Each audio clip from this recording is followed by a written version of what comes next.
Yo, what's good? It's been on fire here back from the video, and today we're going to be hopping into another Madden 25 video. Today we're going to be going over a defensive scheme, and I'm going to show you guys what I think the best defense in the game right now is. And if you guys have watched my last two gameplays, you've seen me actually run this defense quite a bit. It's going to be out of the dime 1-4 formation. Defensively, this is in the Carolina Panthers defensive playbook.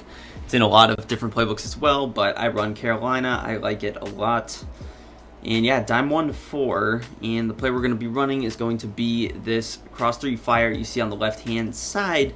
Very solid play. Looping blitzes are definitely meta right now, and this one is my favorite to run. It's very difficult to stop blocking wise. And we're going to show it against a few different formations, a few different ways to run it. Just kind of going into the basics. If you guys want to see this in a separate gameplay, let me know, and I'll bring another one. But cross 3 fire, we're just going to call it there. You can leave auto flip on, that is completely fine. And we're going to run this tray wide flex using Jacksonville. This play is actually good. I might post a video on my face cams covering it, but the stick at nod H angle play, just looking in this playbook, I didn't know this play existed, but that play is tough. You could literally build a whole scheme around that play. So maybe we'll actually come out with the tray wide flex scheme soon. We'll start out in this tray wide flex though, and the first thing I want to actually do is just kind of run the blitz stock, because the blitz stock is not going to work necessarily. You see, you run it stock, it's going to get picked up and it's going to get beat, and you see we really pick up a touchdown almost there. So you can't run it stock, you have to mix it. Just bring in the loopers, not going to be enough. And the one thing that I like to do is you're going to have to at least bring edge pressure off of one side. Now let's just start by bringing edge pressure off this right hand side. So let's blitz this A cornerback here, and let's block our running back here, because this also changes the dynamics of the way it works. And you see, again, nothing really doing there. So sometimes you'll see when you do actually block the running back, you do get a little bit of weird blocking, but in this case, it's not going to work necessarily. And obviously the spacing can be a little bit weird sometimes with these guys when you press them, but I do recommend pressing the corners. Now, taking a look, we have a cover 3, we have normal stuff, but you want to mix it in. So like if I want to blitz this corner off this left side, what I want to do is actually put this linebacker in a curl flat. You want to kind of mix and match the defense this way. So you can also shade over the top if you don't want the seam flats. You can keep the seam flats, but once you have to put like this X linebacker in a curl flat, you can't use the seam flats anymore. So I do recommend just shading over the top, getting those curl flats. You can set those to about 10 yards or whatever zone drop depth that you do prefer. And this is a look at just kind of sending that edge pressure. Now, sometimes the blitzing angle can be a little bit funky, specifically funky with these linebackers. Take a look at, I tried to put safeties there. So I have Overshown, who's an outside linebacker, but he's really fast. And then you have Marquise Bell here, who is a safety. He gets a weird little loop animation, but you see, because we kind of overload the side, one of these guys is always going to get through. So we get our slot corner, J-Lou, off the edge. And one thing you could also do with him is you could move him in a little bit more, which should help with just the amount of time it takes for one of these guys to get through. So again, I could just blitz, press, shade over the top. Shading over the top is going to help with those outside thirds. Like we have Trayvon on the left, he won't get beat deep because of that. So there you see, it's not going to be perfect rushing 5, but what I do recommend is usually looping that guy off the same side. Like if I wanted to blitz off the left, and this, I'm going to switch formations. Trailway flex is a little bit more meta, but I want to go into something a little bit more tight just to give you guys a little bit of like a better idea. So let's just run like this post wheel drag. Just a little bit tighter is going to be better, because you can just straight up blitz this guy and he's a little bit closer. One thing you can do, like if you really wanted to try and get slightly creative, is try and blitz these guys off the same side, or blitz this slot corner off the same side. So if I wanted to do that, what I would have to do is almost sprint over to the left right when the ball is snapped, and this is going to put myself in that side. But you see, usually that doesn't work, which is why you kind of want to avoid it. Usually you want to blitz looper going to the same side as the slot corner. So if I blitz off this right side, what I want to do is I want the looper to be going to the right. So I want to run it like this, shade over the top, and we'll go and snap the ball, and you're going to get a really good push usually. Now another thing you can do is if you want to like blitz both guys. So let's say I blitz both slot corners, and I want to do something like this. You can do this. Let's say we block our running back.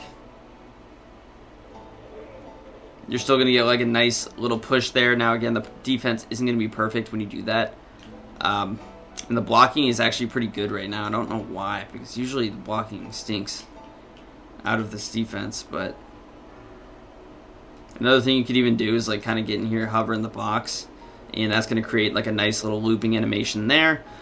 So the looping definitely gets through. It's not necessarily consistent. It tends to work a little bit better online. If you guys have seen the videos, you've seen it definitely get through. But this is kind of your ideal look. Now the blitzing angle J-Lu take, not ideal, but he picks him up and he allows Marquise Bell. It's going to depend on this loop. If you can get a good angle, generally he's going to get through there. And that is exactly kind of the result you want. Now, you could also go ahead and contain defensively. I don't know how this affects it, but let's say we put this guy in containment. I'm going to be kind of trying this out on the fly here. Put him in containment, and again, you see we get one of these guys free. Jordan Lewis still took not the best angle in my opinion, but that's fine. Like, let's say, and again, if you were to blitz 6, this is how I would do it. Like, if he's blocking the running back, this is how I would blitz him off the edge, and you would still get through there. We got a little disengaged there because Jordan Lewis took the outside angle. But that is how I would go ahead and do it, because then you're allowed to like kind of use the flat here and then still go to the middle. Another thing that we could go ahead and do here is create like a cover 3 cloud concept almost. So if I wanted to actually use her one of these linebackers, I definitely could. And I would use her again. I would probably use her overshown here. I could actually kind of like hover in this position.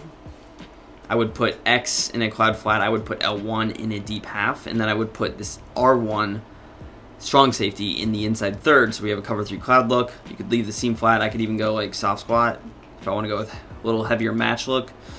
Then we could snap the ball, boom, able to kind of lurk over. And again, you're not going to get pressure every time, but you see our coverage down the field is pretty dang solid there.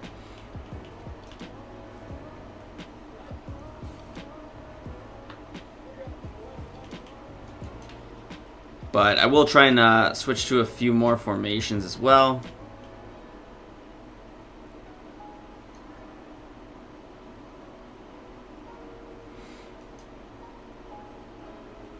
And again, another thing you could do is like leave the 3 receiver hook. I could give myself like the curl flat responsibility of the left. So like ball is snapped, I'm going to sprint over there. That was really glitchy pressure that we got there. So honestly, using the linebacker can definitely help with like creating mismatches. So you see what happens here. We create a weird little disengage. Odighizuwa gets the shed, but you see number 13 overshown. He's on a looper. He like almost hovers. It allows our slot corner to get pressure, and he probably would have looped in and got pressure too. So, and again, you do have to run and defend the flats there, but that's a good concept. Like, let's respot the ball here. Say you're on the left hash mark. What you could just simply go through and do is you could I guess if we show blitz. If you show blitz, it moves them in a different position. I'm just gonna kind of try and lab here. Lab up some stuff. Like, let's say we went with something like this, shit over the top. So showing blitz actually tends to get a better angle seemingly. Let's see if that continues to work. Hopefully you guys, so we show blitz.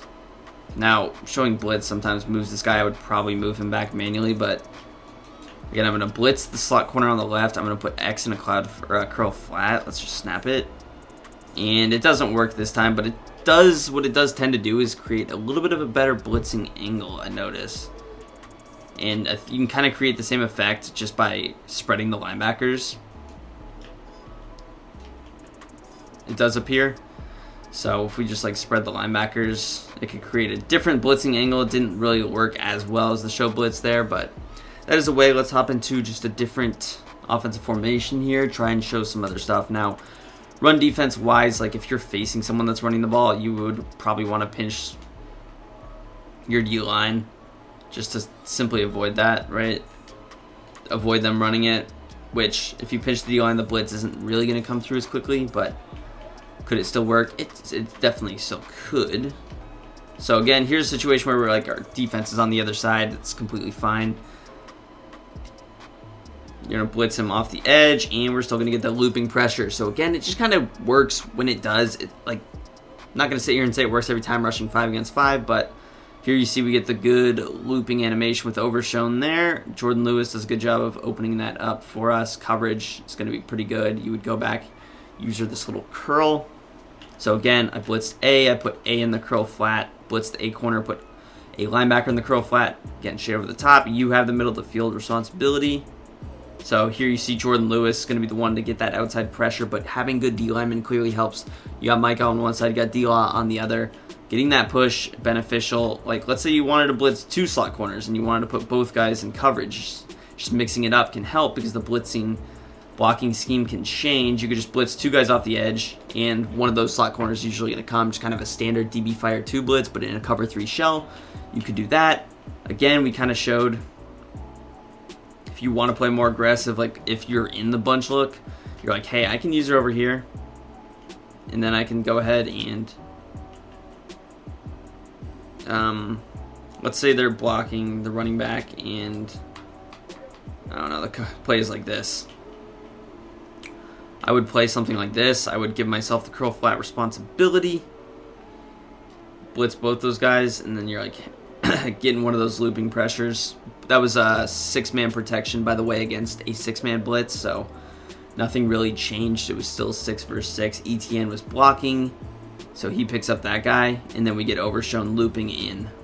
So you can play riskier styles of defense. It just depends what formation. Like, let's say you are facing someone that's running the ball. Now, this formation, you can't really pinch the D-line, but I would show blitz. I would bring these guys in the gap. And these loopers generally should help for run defense. But that's going to do it for the video. If you guys enjoyed it, if you want to see more of these Madden videos, hit that like button, subscribe to the channel down below, and peace.